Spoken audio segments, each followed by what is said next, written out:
In East Jerusalem, the small Palestinian neighborhood of Sheikh Jarrah is emblematic of the tensions. After years of legal battles in the Israeli courts, some Palestinian families who have lived here for decades and been granted residency, but not Israeli citizenship, were given eviction orders. Jewish settlers alleging that they were living on properties owned by Jews before the creation of the State of Israel in 1948. This sparked protests on how the city is governed. Tensions rose throughout the Islamic holy month of Ramadan and culminated at the Al-Aqsa Mosque complex in Jerusalem's Old City, next to the holiest site in Judaism, Temple Mount.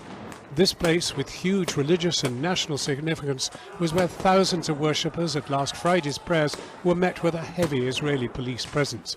It's fired by Palestinian militant groups and airstrikes by the Israeli military. Confrontations between Israeli forces and Palestinians have been far-reaching. After the Arabs, Palestinian. Dawn in Gaza, the Islamic holiday at the end of Ramadan, shattered by airstrikes on a building Israel says belongs to Hamas. This is either the precursor to invasion or a short, sharp shock, so that one is deemed not required.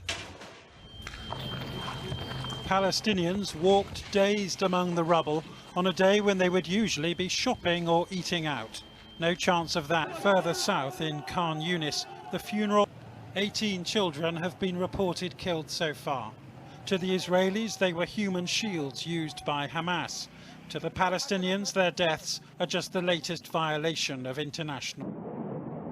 Its rockets have been fired further and with greater intensity than ever before, even though they're made of irrigation pipes and fertilizer and at risk of running out.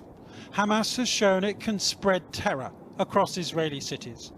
The building was watching the conflict on the news when suddenly he became part of it.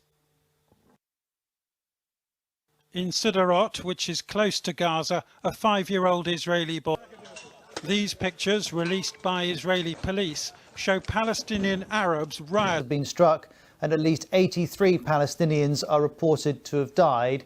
7 people have died in Israel. While the BBC's Paul Adams is in Jerusalem. Paul, as we can see from these pictures, night has fallen. Israel pounded 3 multi-story towers as it hammered the Gaza Strip with airstrikes, killing a string of senior Hamas military figures. Militants in the Gaza territory fired rocket barrages.